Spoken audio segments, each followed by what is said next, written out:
Hey guys, welcome back to my channel. Myself Prachi. और guys, आज की video में हम लोग डिस्कस करने वाले हैं AS10। ठीक है, प्रॉपर्टी प्लांट एंड इक्विपमेंट। ठीक है गाइस, तो चलो वीडियो को स्टार्ट करते हैं। Let's get started. आज की वीडियो में गाइस प्रॉपर्टी प्लांट और इक्विपमेंट का ये अलग अकाउंटिंग स्टैंडर्ड है जो हम लोग देखने वाले हैं, जिसका नाम है अकाउंटिंग स्टैंडर्ड 10। तो गाइस, सबसे पहले हम लोग मीनिंग देख लेते हैं। Property, plant and equipment are tangible items that are held for use for production or a supply of goods or services for rental or to other administrative purpose। मतलब ये tangible goods होते हैं, मतलब tangible items होते हैं, मतलब इसको आप टच कर सकते हो, फील कर सकते हो।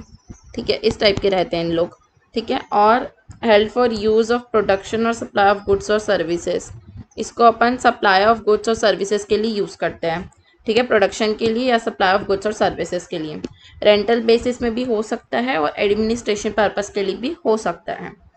ठीक है, और हम एक्सपेक्ट करते हैं कि ये कम से कम 12 महीने से ज़्यादा यूज़ हो। ठीक है, 12 महीने से ज़्यादा यूज़ हो, ये हम मानते हैं।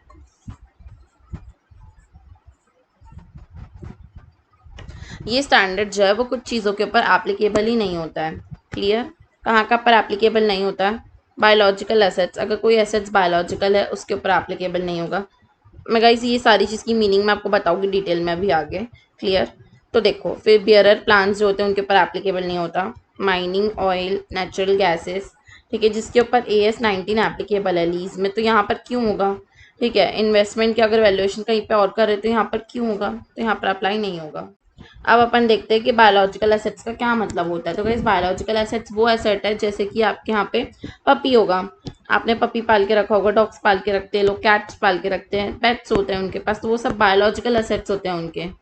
ठीक है, जो कि लिविंग होते हैं नेचर में, जो जिंदा होते हैं। प्लांट हो सकता है, वो एनिमल भी हो सकता है। ठीक है, फिर अपना agriculture produce harvested from biological assets. अगर आपका समझ लो कि एक मैंगो ट्री है, तो mango tree is your bearer plant, because जब आप सेल करने जाओगे तो आप मैंगो सेल करोगे, ना कि पेड़। क्लियर हुआ? तो ये आपका बियरर प्लांट हुआ।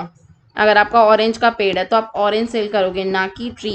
तो वो आपका बियरर प्लांट होता है। ठीक है, देन एग्रीकल्चर एक्टिविटी क्या होती है? जब हम लोग ट्रांसफॉर्मेशन करते हैं बायोलॉजिकल एसेट से, मतलब बायोलॉजिकल पेड़ को उगाने के बाद उसमें फल उगा, या फिर अपन काऊ का एग्जांपल लेते हैं, तो ये काऊ है समझ लो। तो अगर काऊ मिल्क देती है, ठीक है, तो अगर मिल्क देती तो वो उसका ट्रांसफॉर्मेशन हुआ ना, मतलब वो बेबी का लाई फिर मिल्क आया। ठीक है, तो ये मिल्क और ये मैंगोज, ये दोनों चीज़ें जो हैं ये आपके बायोलॉजिकल एसेट्स के प्रोड्यूस्ड है। ठीक है, इसको अपन बोलेंगे एग्रीकल्चर प्रोड्यूस। हम ना काऊ को सेल करने वाले और ना ही हम पेड़ को सेल करने वाले, हम मिल्क को सेल करेंगे और मैंगो को सेल करेंगे। तो ये एग्रीकल्चर एक्टिविटी होती है। अभी हमने पढ़ा, फिर से मैं आपको एक्सप्लेन कर देती हूँ। बियरर प्लांट का क्या मतलब होता है? जो कि प्रोडक्शन एक्टिविटी में यूज हो, एग्रीकल्चर प्रोडक्ट प्रोड्यूस के लिए। मैंगो ट्री, ठीक है, is expected to bear produce for more than 12 month. ज़्यादा से ज़्यादा 12 महीने से ज़्यादा यूज़ होना चाहिए। 12 से कम नहीं होना चाहिए, ज़्यादा ही होना चाहिए। Has a remote livelihood to be sold, मतलब हम लोग का इसका लाइव बढ़ते हैं अपन। हम लोग ये सोचते हैं कि एग्रीकल्चर जो अपना प्रोड्यूस रहेगा वही हमको सेल करना है। जैसे कि हमको मैंगो सेल करना है, ना कि ट्री। जब ट्री बूढ़ा हो जाएगा, लाइक जब ट्री फ्रूट्स देना बंद कर देगा, तो भले हम उसको स्क्रैप सेल कर देंगे, जो कि इंसिडेंटल होगा, है ना, ऐसे नहीं कि जानबूझ के कर रहे हैं। ठीक है, और वो हमारा कोई उससे हमको पैसा कमाने का कोई मोटो नहीं रहेगा। ठीक है, तो हम लोग हमेशा बियर प्लांट उसी को कहते हैं। ठीक है, इस bearer plant has a life less than 12 month. अगर 12 मंथ होगा तो, जैसे कि guava food have been value but not a plant independently. तो अगर आपका जो बियरर प्लांट है वो 12 मंथ से अगर कम होता है, जैसे कि गुआवा का पेड़ होता है, तो उसमें हम लोग गुआवा की वैल्यू करते हैं, ना कि ट्री की। क्लियर हुआ? आगे बढ़ते हैं। कैरिंग अमाउंट क्या होता है? तो it is a amount at which an asset is recognise after deduction of any cumulated depreciation and impairment losses. जो भी आपका डेप्रिसिएशन आता है और आपका जो भी लॉसेस है, उन दोनों को जब आप सब्ट्रैक्ट कर दोगे तो उसका जो आंसर आएगा उसको हम लोग कहेंगे कैरिंग अमाउंट। क्लियर? समझ गए यहाँ तक? आगे बढ़ते हैं। तो गाइस, हम लोग अब स्टडी मैथ से पढ़ेंगे। यहाँ पे हमारा हैंड रिटन नोट्स यहीं पे खत्म होता है। आई होप आपको अच्छा लगा होगा। ठीक है गाइस, तो चलो अपन स्टडी मैथ से कवर कर लेते हैं AS10 को। तो ऑब्जेक्टिव क्या है स्टैंडर्ड का? कि हमको ये अकाउंटिंग ट्रीटमेंट बताएगा कि हम लोग कैसे प्लांट इक्विपमेंट्स एंड प्रॉपर्टी का वैल्यूएशन करें फॉर आवर फाइनेंशियल स्टेटमेंट्स। ठीक है, इसका स्कोप क्या है? कि ये बायोलॉजिकल एसेट्स पे एप्लीकेबल नहीं होता। वेस्टिंग एसेट्स जैसे कि माइनिंग राइट्स, एक्सपेंडिचर, ये सब चीज़ों पे एप्लीकेबल नहीं होता। ठीक है, फिर अपना agriculture activity, produce, bearer plant, ये अपन डिस्कस कर चुके हैं, तो मैं नहीं करूँगी डिस्कस फिर से। इम्पेयरमेंट लॉसेस मैं आपको बता देती हूँ। An impairment losses is a amount at which the carrying amount of asset exceed the recoverable amount. ठीक है, मतलब अपन कैरिंग अमाउंट क्या समझे, बताओ मुझे कि कैरिंग अमाउंट से आप क्या समझो। कैरिंग अमाउंट में हम लोग ये समझे हैं कि उसमें हम लोग डेप्रिसिएशन को माइनस कर देते हैं और लॉसेस को माइनस कर देते हैं, तो हम लोग को रिसीव हो जाता है कैरिंग अमाउंट। क्लियर, यहाँ तक समझे अपन। ठीक है, तो an impairment loss is a amount by which carrying amount of asset exceeds recoverable amount. मतलब अगर कैरिंग अमाउंट एक्सीड करता है रिकवेबल से, मतलब जितना आप रिकवर कर सकते हो उससे भी अगर ये एक्सीड कर रहा है तो वो हमारा लॉस हो जाएगा।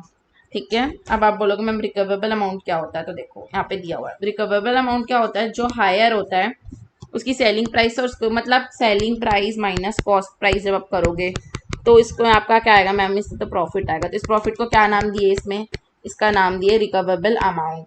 क्लियर, यहाँ पर ये इसका नाम है।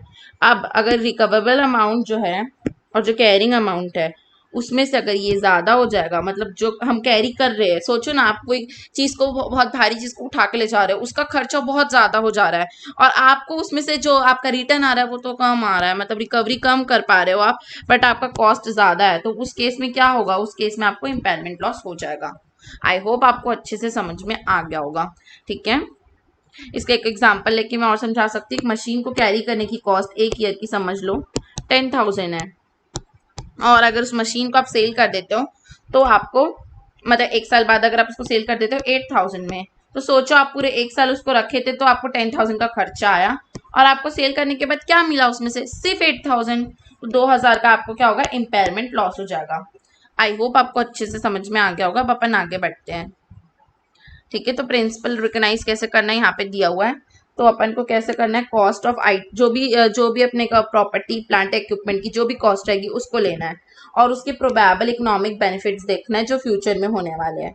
ठीक है, उसके हिसाब से उसको अपन मेजर करेंगे।